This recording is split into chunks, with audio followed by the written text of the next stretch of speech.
Bonjour chers amis de e-Tourisme TV, la chaîne de l'information touristique. Bienvenue dans votre émission Parlons Tourisme. Aujourd'hui, nous avons un privilège de recevoir un ambassadeur. Père Kopa, nous avons un ambassadeur. C'est qui cet ambassadeur-là? Oui, Abdoulaye, nous avons un ambassadeur cet après-midi. Nous recevons sur les plateaux de e-Tourisme TV un homme d'une gentillesse inégalable, amoureux du travail, avec un sens du partage égal et propre à lui. Un amoureux du tourisme, Abdoulaye, nous recevons, avec un parcours élogieux. Ce talibé mouride, guide touristique, a très tôt compris que le tourisme est tout et tout est dans le tourisme. Mamadou Thiam, guide touristique, secrétaire général de l'Association nationale des guides touristiques du Sénégal, guide touristique en espagnol et en français. Ce n'est pas à la portée de quiconque. Spécialiste en traçage de circuits touristiques. Mamadou, on vous souhaite la bienvenue à e-Tourisme TV. Abdoulaye. Merci encore Père Kopa pour cette brillante présentation de M. Thiam. Bonjour M. Thiam. Bonjour M. Diédiou. Un petit mot de présentation. Je vous remercie de l'opportunité qui m'est offerte pour pouvoir venir exprimer sur le tourisme. Je voudrais auparavant saluer tous les acteurs du tourisme et les chaînes de valeur. Je voudrais également saluer ma corporation qui est la famille des guides touristiques, sans oublier la représentante de notre tutelle dans la région ou dans le département, Madame Kamar, l'inspectrice régionale du tourisme dans la région de Thiès. Je vous remercie M. Ndiaye, je vous remercie M. Diédiou. C'est gentil. Merci encore M. Thiam. Père Kopa, on fait du ganganale. Pourquoi pas? Avec nos produits locaux.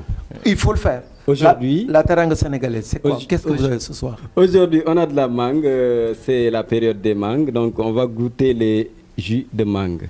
Ouais. Allez. Les fruits de chez nous, ça fait partie maintenant de ce tourisme de masse parce que ceux qui voyagent, en général, quand ils arrivent chez nous, ils ont envie de découvrir réellement ce que nous avons. Tout à fait. Et je pense que ce que nous avons est bien apprécié par tout le monde, surtout la mangue. Abdoulaye, la mangue, elle est vraiment délicieuse, surtout le jus. Ça, c'est la teranga sénégalaise, un trésor culturel. À chaque fois qu'on a un hôte qui arrive, un invité, il va falloir qu'il y ait la bienvenue de par nos fruits. C'est exactement cela. Donc, c'est à l'honneur de M. Thiam, ces ambassadeurs qui sillonnent le pays, quel que soit le temps, pour apporter la fierté de ceux qui visitent ce pays-là. À votre santé, M. Bon, à la vôtre. Merci, c'est vraiment gentil. Allez, Merci. Consommons sénégalais. Merci. Allez.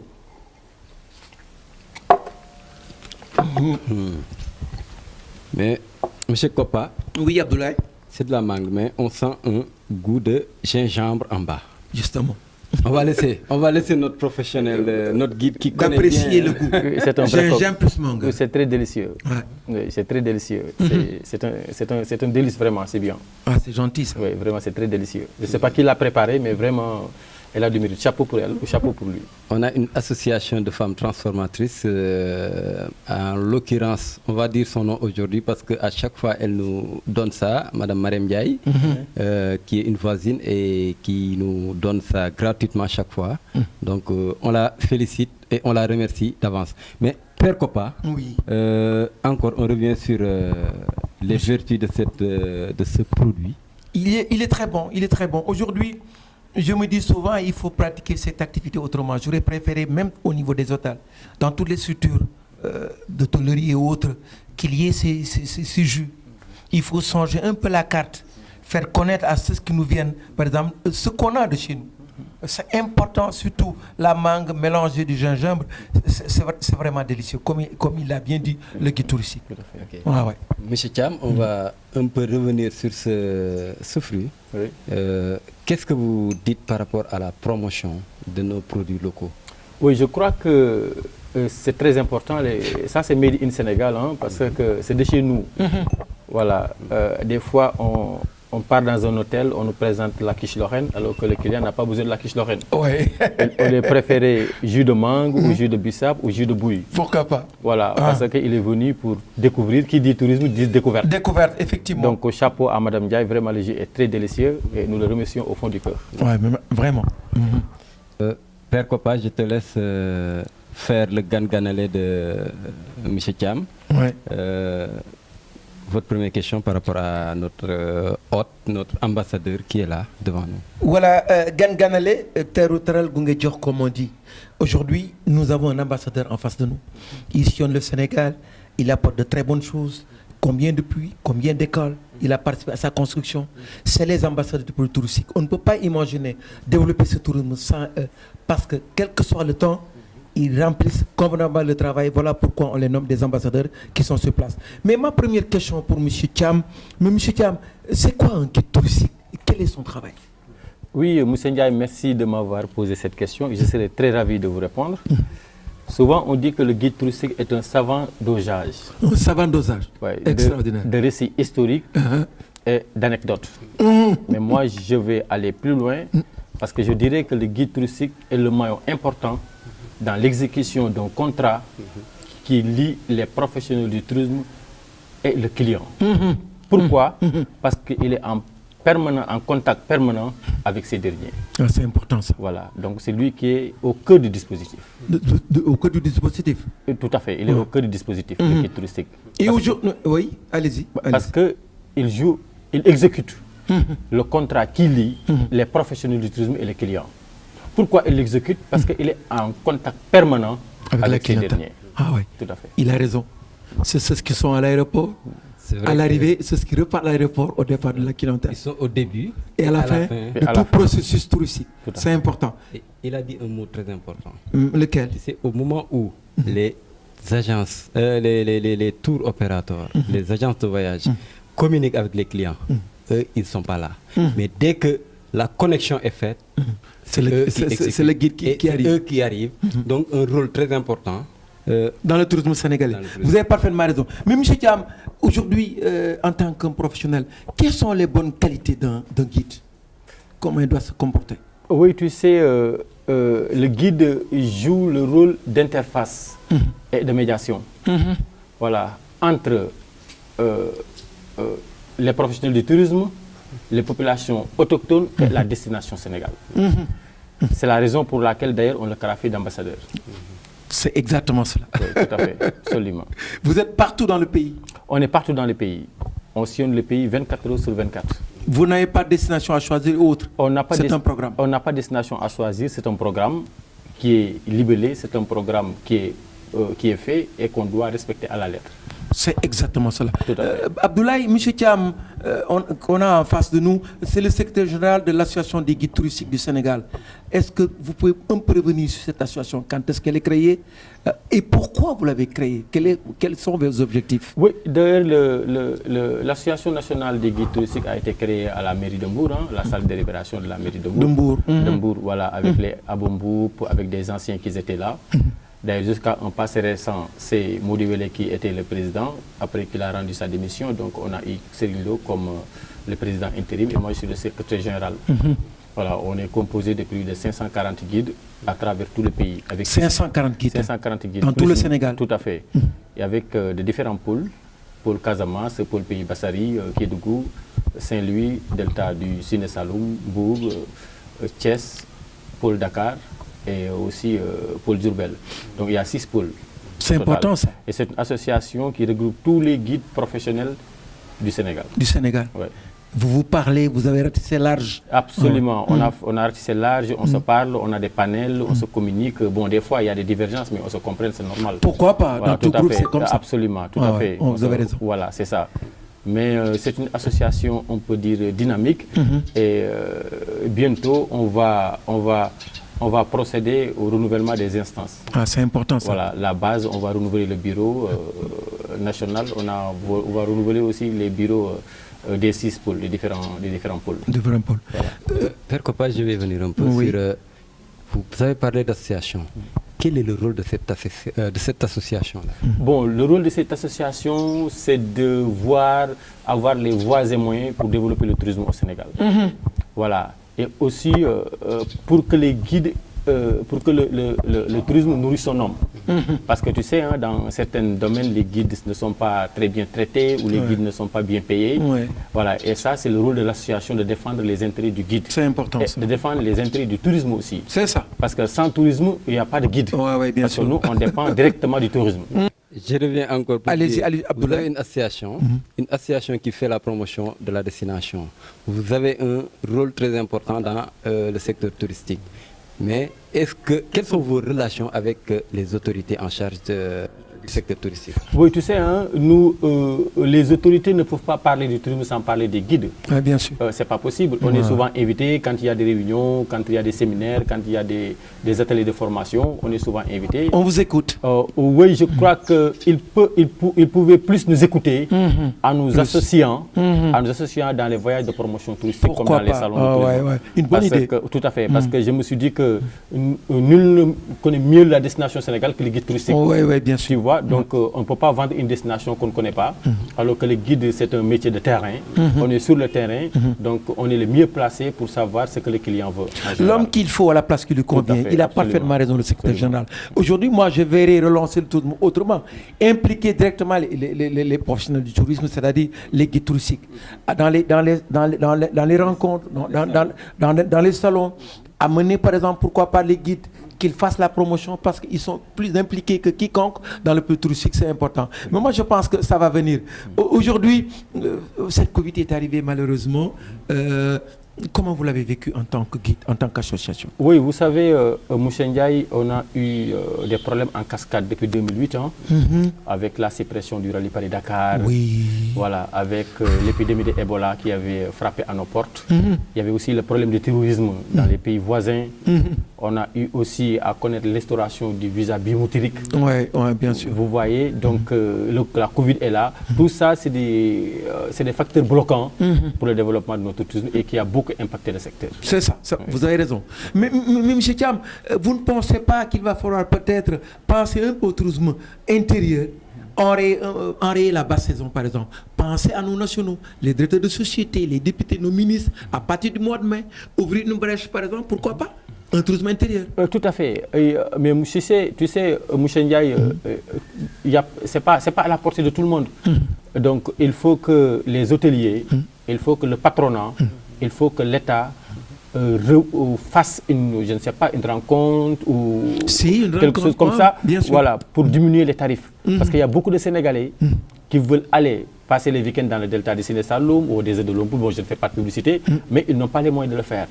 Moussa Ndiaye, je vais vous raconter une anecdote qui m'est arrivée un jour. Je suis parti visiter une réserve de la place. Et il y avait une Sénégalaise, une dame qui était venue avec ses enfants. Les enfants étaient âgés, une fourchette entre 5 ans et 10 ans. De petits-enfants, ça. De petits-enfants. Avec une différence, je crois, que de 2 000 francs ou 3 000 francs sur le prix, la femme ne pouvait pas visiter la réserve avec ses enfants. Et ça m'a écœuré. Parce que je me suis dit que la réserve est construite sur le sol sénégalais. Et ces enfants-là, ce sont des Sénégalais. Comme toi et comme moi. Bien sûr. Comme le ministre, comme le secrétaire général et comme tout le monde. Et chacun doit apporter sa pierre à la construction touristique. Absolument. Chacun doit apporter sa pierre. Et la femme est retournée et n'a pas visité la réserve avec ses enfants. C'est des choses qu'il ne faut pas faire. Voilà. Il faut ouvrir les portes. Il faut valoriser le tourisme domestique, on le dit chez nous, pour permettre aux Sénégalais de visiter, d'apprécier et d'aimer le pays. Vous avez parfaitement raison, c'est bien dit. Voilà un programme. Aujourd'hui, M. Thiam, nous parlons de relance touristique. Nous parlons de relance, vous êtes des ambassadeurs. Comment est-ce que vous voyez cette relance-là? Qu'est-ce que vous avez à apporter pour dire au gouvernement il faut faire ceci, pour faire cela, pour que cette relance soit effective? Voyons, quoi qu'on dise, le ministère est en train de faire des efforts, le gouvernement est en train de faire des efforts, mais ça reste, parce qu'on a eu des événementiels qui se sont passés au Sénégal et ça a apporté beaucoup de monde. Vous savez sans doute que le Sénégal a organisé la Coupe d'Afrique de beach soccer à Saly. Et ça fait une bouffée d'oxygène. On a eu le Forum mondial de l'eau qui a apporté beaucoup de tourisme. On a eu des festivals qui vont se passer à Saint-Louis bientôt. Le festival de jazz du 2 au 6. voilà, de mois de juin, on a eu aussi la Biennale de Dakar qui se passe actuellement et qui va se terminer au 21 juin. 21 juin, Donc oui. tout ça, c'est des événementiels qui peuvent drainer du monde. Mais ça reste. Mais je crois que pour que la relance soit faite, il faut que les prix soient à la portée du tourisme. Les prix. Les prix. Ouais, les prix. Voilà, parce que la destination sénégalaise, la destination sénégalaise est une destination très chère. Tout le monde le dit. Tout le monde le dit. Les billets d'avion coûtent excessivement cher. Les hôtels coûtent excessivement cher, alors que la crise, elle est mondiale. Les gens veulent venir, mais ils n'ont pas les moyens de venir. C'est ça, vraiment. Sinon, il y a des pays aussi comme le Maroc, des pays comme la Tunisie qui sont beaucoup plus proches de l'Europe. Le Français préfère aller au Maroc avec 250 €, 300 € que des pays uniques, all inclusifs, que des pays uniquement le billet d'avion pour venir au Sénégal à 800 ou 900 €. On nous dit même une semaine au Sénégal, c'est 2 semaines au Maroc. Tout à fait, absolument, tout à fait. C'est beaucoup moins cher. C'est vrai que le Maroc est un pays mitoyen à l'Europe, mais quand même, on doit faire des efforts pour diminuer les taxes, pour permettre aux touristes de venir. Ça, c'est un. De deux, je crois qu'il faut diversifier les marchés émetteurs. Et la diversification du produit, c'est important. Tout à fait, tout à fait. Ouais. On a 75% au plus de notre clientèle qui est français. Il faut se retourner vers les clients asiatiques, les Chinois, les Russes, etc. Le marché scandinave. Tous les marchés scandinaves, c'est très important. L'Afrique même, pourquoi pas? Absolument, ça nous permettrait de diversifier voilà, nos marchés émetteurs. Et il faut avoir aussi une promotion agressive. Une promotion agressive. Tout à fait. Parce constante, qui est toujours là. Absolument. Si on ne connaît pas les pays, on ne peut pas venir. Pas du tout. Voilà, c'est ça. Pas du tout. Oh là là. Voilà un programme assez large. Abdoulaye, vous avez une question? Monsieur Thiam, vraiment, vous avez dit tout. Promotion agressive, je pense que ça remonte dans le secteur de la communication. C'est-à-dire qu'il faut beaucoup communiquer, beaucoup vendre la destination Sénégal. Mais monsieur Thiam, je reviens un peu sur encore les guides. Le guide est un ambassadeur. Le guide doit être quelqu'un qui doit satisfaire ses clients. Est-ce que qui peut être guide? Quelles sont les conditions à réunir pour être guide? Bon, pour être guide, il faut faire un test au niveau du ministère du Tourisme qui organise les tests. Et il y a deux types de guides, deux façons. Il y a les guides auxiliaires et les guides titulaires. Reconnus par l'État. Ouais, reconnus par l'État, ceux qui ont la carte professionnelle de guide. C'est ça. Donc les guides auxiliaires, c'est à partir du brevet, et les guides titulaires, c'est à partir du baccalauréat, licence, BTS, etc. etc. Et un guide auxiliaire peut devenir guide titulaire en faisant 6 ans d'expérience. 6 ans d'expérience, oui. Mais il faut passer devant une commission. Avec avec des professeurs d'université, avec un membre de l'Association nationale des guides touristiques, avec les membres du ministère du Tourisme, voilà, pour vraiment jauger le niveau intellectuel, voilà, le niveau de la connaissance géographique, le culture générale, en général, pour obtenir ce sésame, qui est la carte professionnelle de guide. C'est exactement ça. Donc il y a si je vous entends bien, le guide professionnel qui peut faire le tour du Sénégal et même un peu partout en Afrique. Mais il y a le guide auxiliaire, comme il y a le guide aussi... L'accompagnateur, tu veux dire? Non, le guide... les auxiliaires, c'est les guides qui sont au niveau local. Oui, les guides auxiliaires, ce sont les guides qui sont au niveau local. Et le guide titulaire, c'est lui qui peut sillonner dans tout le pays. Tout le Sénégal. Mais tu sais, il y a des guides auxiliaires qui sont mieux assermentés que les gens le disent. Voilà, tout à fait. Parce qu'ils sont sur le terrain. Parce qu'ils sont sur le terrain, ils connaissent le milieu. Voilà, mais je crois que ça va venir avec. Pourquoi pas? Voilà, avec la nouvelle vague et tout cela. Donc je crois que. Inch'Allah. Inch'Allah, voilà. C'est bien dit. Toujours dans ce même sillage, quelles sont vos relations entre les guides professionnels et les guides auxiliaires? Parce que je vois, si tu vas au niveau de Joal, les guides professionnels qui arrivent au niveau de Joal pour visiter Fadiout, ils sont obligés de céder le passage avec le syndicat d'initiative, faire travailler les guides. Voilà, monsieur Djedjou, tout guide qui a une carte professionnelle est un guide professionnel. Que tu sois auxiliaire ou titulaire. Voilà, tout guide qui a une carte professionnelle, on l'appelle guide professionnel. Par contre, il y a des guides auxiliaires qui ont une superficie beaucoup plus limitée, comme tu parles de Joal Fadiout, avec le syndicat d'initiative, tu viens, tu donnes ça au guide qui est du pays, c'est son village natal, et puis ça permet aussi de faire travailler le local. C'est le sens du partage. C'est le sens du partage. Ça, c'est le tourisme durable.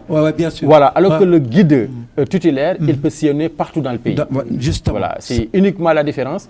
Mais contre l'accompagnateur, il n'est pas forcément un professionnel, mais il est habilité à faire des visites avec les touristes. Avec les touristes, c'est un accompagnateur. Voilà, c'est ça. C'est une très bonne question que vous avez posée.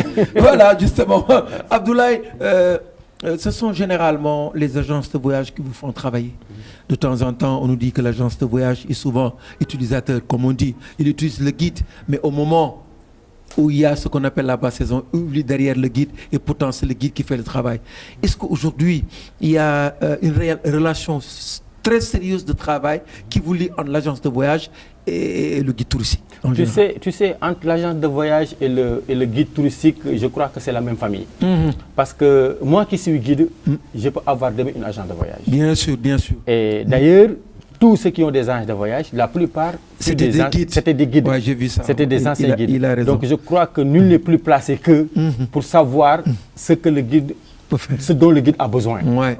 Et je crois que les agences de voyage doivent beaucoup de respect aux guides, comme les guides aussi doivent beaucoup de respect aux agences de voyage.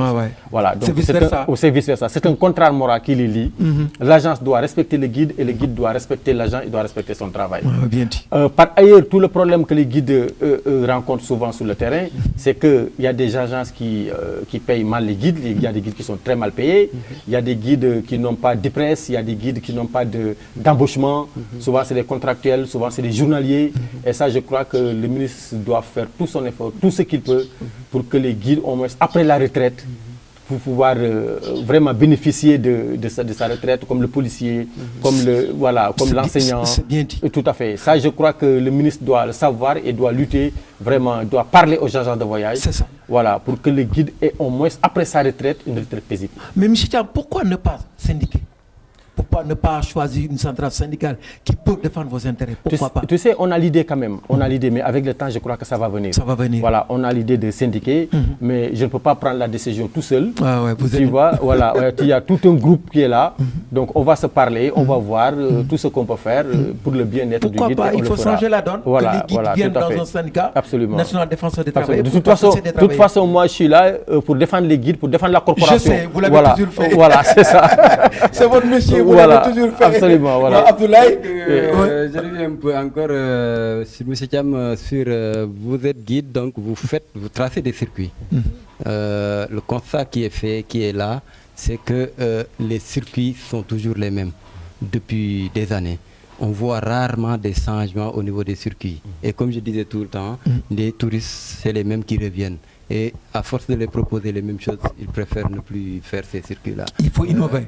Est-ce que vous pensez à innover par rapport à votre association? Vous savez, M. Djedjou, jusqu'en 1998, on avait ce qu'on appelle les programmes classiques. Les programmes classiques. Voilà. Voilà, les inscriptions Dakar, Gorée, Journée, Saloum. Voilà. Et puis depuis 97, je crois 98, la donne a un peu changé en organisant des circuits touristiques. Moi, je me rappelle à cette époque, avec les Espagnols, on posait la Casamance et le Pays Bassari. C'est bien. Et à part ça, il n'y avait que Cap Skirring qui était là-bas. Mais nous, on quittait ici et on faisait des circuits de 15 jours. 15 jours. Voilà, tout à fait. Donc, vous savez, maintenant, les touristes, ils préparent leur voyage. Voilà, tous les clients, 90% des clients préparent le voyage via l'Internet. C'est des voyages sur mesure. C'est des voyages sur mesure, absolument, comme tu as dit. Donc, un client t'écrit pour te dire que j'ai besoin de voir ceci, j'ai besoin de voir cela. Très bien. Et en fonction du besoin du client, nous, on fait le traçage du circuit. À la carte. Et au dernier jour, on fait 2 jours à Sali ou 2 jours à Cap. C'est un spécialiste traçage de circuit. Voilà, pour permettre aux clients de se reposer. C'est bien ça. Mais pour te dire que la donne a un peu changé, parce que là où tu pars, par exemple, à Île Amorphile, on n'a jamais pensé qu'il y a 15 ans de cela, 20 ans, les clients vont aller à Île Amorphile. Voilà, vous partez à Mboyo, vous partez à Donaï, vous partez à Alwar, vous trouvez des clients qui visitent les mosquées omariennes. C'est très important. Vous passez à Ngaoulé, vous passez à Dara Khalaïbé, vous passez à Ebarak. Voilà, tu vois, dans le pays Bassari. Il connaît bien la route. Voilà, donc voilà, tous les clients sont là-bas, à Oussouy, un peu partout, un peu partout. Les clients maintenant ne veulent pas rester sur place. Il faut qu'ils bougent. Il faut qu'ils bougent. Les clients préfèrent les petits circuits, les grands. C'est important. Absolument, que de rester. En l'espace de semaines, connaître réellement le pays. Absolument. Il y a des clients qui viennent, surtout moi qui suis sur le marché espagnol. Ils font Sénégal al completo, 15 jours le Sénégal, 2 jours ici à Sali, balnéaire, et puis ils repartent. Voilà, c'est ça. Et ça fait profiter tout le monde, parce que ça fait un maillage national. Parce que tu fais du bien. Il y a toujours ce qu'on appelle la fidélisation de la clientèle. C'est un retour. Abdoulaye, moi je pense que, M. Thiam, je parle des guides, hein, ils ont choisi un métier extrêmement difficile, mais pas impossible. Ou je ne sais pas, n'existe pas, M. Thiam. M. Thiam, donc votre métier, c'est un éternel recommencement. C'est un éternel travail. Comment vous analysez cela? Parce que tu sais, c'est un métier très passionnant et c'est un métier qui nous enrichit. Parce que souvent, il y a un écrivain très célèbre français qui s'appelle Charles Baudelaire, qui dit, je cite, ceux qui connaissent beaucoup, ce sont ceux qui aiment voyager. Voilà. Donc, vous répétez s'il vous plaît. Voilà. C'est ce qui aiment beaucoup. Ceux qui connaissent beaucoup, ce sont ceux qui aiment voyager. Charles Baudelaire l'a dit dans Les Fleurs du Mal. Ça c'est vrai. Voilà. Et moi je me suis dit que le voyage c'est une université. Moi j'ai beaucoup plus appris sur le voyage qu'à l'école. Parce qu'à l'école, voilà, on m'apprend les Falémés, mais là je suis parti au Falémés. Les voyages forment la jeunesse, comme on dit. Tout à fait, les voyages forment la jeunesse. Voilà, les voyages te forment. On te parle des sites mégalithiques de Singayen à l'école. Tu n'es jamais allé à Singayen, mais si tu vas sur place, tu apprends beaucoup plus de choses que ce que tu as appris à l'école. Voir une fois vaut mieux qu'entendre 100 fois. Absolument, tout à fait. Vous avez parfaitement raison, c'est ça. Absolument. Abdoulaye, je pense qu'aussi ils ont des difficultés dans le métier. C'est des ambassadeurs, mais jusqu'à présent, je ne pense pas. Je pense qu'il y a encore des gens qui ne comprennent pas réellement votre métier. Est-ce que vous ne rencontrez pas des difficultés selon vos circuits, dans vos excursions, dans vos sorties vers les villages? Est-ce que réellement les populations comprennent réellement votre travail? Oui, tu sais, on a souvent des problèmes, non seulement avec les populations, mais avec aussi la clientèle. Avec la clientèle. Parce qu'il y a des clients qui sont difficiles. Voilà, mais nous, on essaie de gérer les états d'âme des clients. Parce que c'est un voyage de 10 jours. Le client a choisi la destination Sénégal. Il y a combien de pays dans le monde? Oui, c'est vrai, vraiment. Il a laissé tous les pays pour choisir ton pays. Chez nous. Il est venu chez nous. Donc c'est un honneur pour nous de l'accueillir à bras ouverts. Pourquoi pas? L'accepter, faire de notre mieux pour que les clients soient contents. Et je vous dis que plus de 90% des clients qui sont venus au Sénégal, ils repartent vraiment enchantés du pays. Grâce aux guides, grâce aux chaînes de valeur, grâce aux acteurs, grâce aux populations. C'est ça. Il faut respecter les populations. Voilà, parce qu'on est accueillis, on est bien accueillis. Voilà. Et là, c'est une valeur ajoutée, made in Sénégal, la teranga. Moi, je pense qu'il va falloir qu'on mette tout de suite une médaille d'or à M. Thiam. Voilà un très bon programme. Il a dit qu'on ne peut pas faire du tourisme sur les populations. Je l'ai compris. Là, je reviens pour dire, allez-y, il mérite ce médaille d'or. C'est des agences de développement. De développement local. Il maîtrise son dossier. Ce qu'il a dit, c'est... Il m'apprend beaucoup de choses. Quand je dis des agents de développement local, vous parlez d'écoles, vous parlez combien de centres de santé, combien d'adductions d'eau, combien de parrainage aux enfants. Ils ont beaucoup fait dans ce tourisme sénégalais. Est-ce que vous pouvez revenir un peu sur ça? Oui, nous on fait beaucoup de tourisme solidaire. Je dis que je vais vous donner une anecdote aussi qui nous est passée à Tomboronkoto, un village qui était à 20 km avant Kédougou. À 20 km avant Kédougou. À 20 km, j'étais avec un chauffeur du nord de Paptaï. Et quand on est venu sur le village, il y avait une femme qui était à terme. Il n'y avait pas de voiture pour l'acheminer à Kédougou. Sur place. Et on a écourté nos visites pour sauver la femme. Avec l'accord de la clientèle? Avec l'accord des clients. Non, c'est du jamais. Oui, on a amené le client à Kédougou. Et quand on est parti à l'hôpital de Kédougou, quelques instants après, la femme a accouché une fille. Oh là là. Et les clients attendaient? Et les clients attendaient. Et l'année suivante, les clients ont acheté une ambulance pour le village. Pourquoi? Parce qu'il n'y avait pas une ambulance dans le village qui pouvait acheminer les malades quand ils étaient malades, et surtout les femmes. Et les clients ont acheté l'ambulance? Tout à fait. Non seulement ils ont acheté l'ambulance, M. Ndiaye, M. Djedjou, mais aussi ils ont équipé le poste de santé qui est à Tomboronkoto. Je parle devant la télé. C'est extraordinaire. Tomboronkoto, il m'écoute. Voilà, tout le monde m'écoute. Et ce que je vous dis peut être vérifié. Et ça, je crois que c'est c'est très minime par rapport à ce que font les autres. Uniquement ici à Mbour, vous parlez dans beaucoup de villages, ce sont les clients qui ont construit des puits, ce sont les clients qui ont construit des écoles, ce sont les clients qui ont parrainé des élèves, et tout ça à l'intermédiaire, soit des guides ou des chauffeurs de tourisme ou bien des acteurs du tourisme en général. C'est extraordinaire. Voilà, donc on apporte notre pierre à l'édifice, à la construction de l'édifice. Moi, je dis que c'est des guides qui facilitent ça. Ouais, mais c'est des ambassadeurs. Ce sont nos ambassadeurs vis-à-vis de la clientèle. Qui vraiment aident cette population Oui, bien sûr, bien sûr, bien sûr. mieux se développer. Pourquoi pas? Mais M. Thiam, vous conduisez des groupes de touristes à travers le pays, dans d'autres pays, avec une autre forme de tourisme qu'on appelle responsable ou solidaire.